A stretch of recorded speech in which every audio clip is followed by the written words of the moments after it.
Hey, it's been a while. I'm still working on the game Black Diamond Bullets, and I have a lot new to show you. I don't want the video to be 30 minutes long though, so I'm gonna go through everything real quick. Bosses. The game currently has 10 finished world bosses. There's one after every world, so that means there's gonna be more to come. I want there to be a secret boss or two, but we'll see about that. Triple levels. I have massively increased the scale of triple levels. I had to create an entire new system of loading and unloading rooms to even get it to work. This is because triple levels often rival the area of the entire preceding world's levels. There is indeed one triple level to each world, and you unlock them by finding all the hidden lore in that world. In each one, there is also a super hidden rare diamond for the real treasure hunters, but we'll get to that. Lore. The game's optional secrets exist in the form of lore. Most levels in the game have a single lore collectible to find, each one revealing a couple more sentences or so of the game's backstory.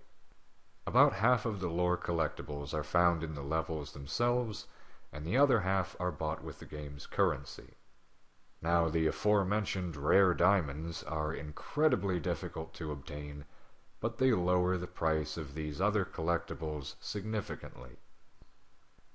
Secrets. Before, levels would just rely on challenging split paths or force you to have the correct power combination in order to get the lore of that level. Those levels are still there, but there are also now Black Ruby, Black Emerald, and Black Sapphire, which make a level more challenging in some way but reward you with a lore. There are also Diamondite blocks, which fill in when you've collected enough Diamondites, essentially making coinless run challenges, which are in the game but contain to singular levels. Also, the code for subscreens has been implemented. Subscreen portals currently only hide underneath breakable blocks, but I've been thinking of other ways to hide them as well. Quality of life. I've included multiple options to help a wider variety of people enjoy the game. There's shot opacity, which either you can set manually or the game can automatically set it in each level, which exists in the hopes of all the shots not overwhelming your eyes. There is an easy mode, which simply doubles your max life with no penalties associated. There's also a secondary difficulty option called Bullshit, for those times where you just feel like, that didn't hit me, that hitbox was off, I call bullshit. Well, now you can press a button and make it so it really didn't hit you. Once per level, no questions asked, no penalties associated.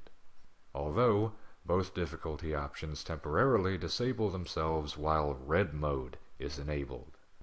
Extra play modes. As I may have stated before, there is a no damage mode, and a best time for every level, up to and including bosses and the secret triple levels. Quadruple and quintuple are fully implemented in the game, but they exist as power-ups in triple levels rather than outright play modes. It took me a while to think of a way for them to work without lagging the game down with thousands of projectiles, but I came up with the trade-off of severely slowing your shot gauge recovery when in those modes. And it works out because triple by itself already murders most of everything, so there's no real point to quadruple or quintuple, unless you add an additional layer of challenge, like stalling the player between every shot. Arcade mode, a marathon of all the levels in a world, is still planned. I've written some preliminary code for it, and it should be relatively quick to implement. Endless mode exists, entirely in my head.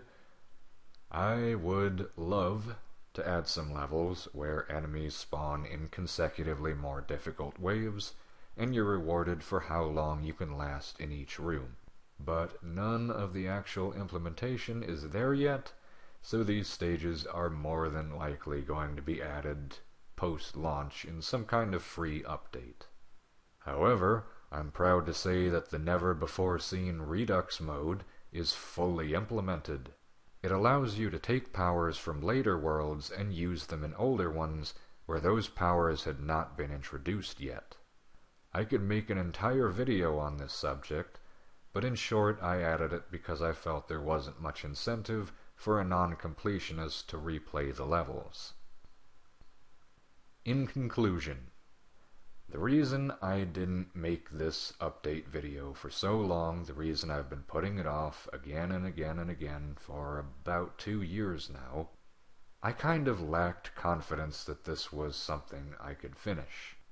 I wanted to wait until music and 100% of the sound effects were in the game, and I've been kind of dragging my heels on that simply because I'm not a sound guy. That's also why you never got the playable demo I promised in one of my older videos, because I just didn't want to release one without sound in it, and I never got around to making the sound.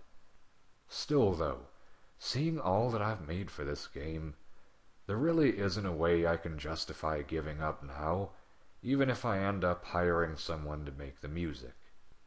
For the longest time, I've wanted to make a career out of creating my own games for the internet to play. Looking at all that I've done for this game, I'm confident now that I'm capable of achieving that life. So, if you are at all interested in this game, or seeing what games I make in the future, the best way to help me out right now is to spread the word about this game. Feel free to repost, retweet, reblog this video on whatever sites you frequent, and if you have any questions, put them in the comments. If there are enough, I'd like to make a video answering them, and I'd also like to make a video on the details of this mysterious Redux mode, both within a couple weeks of each other. I promise this time.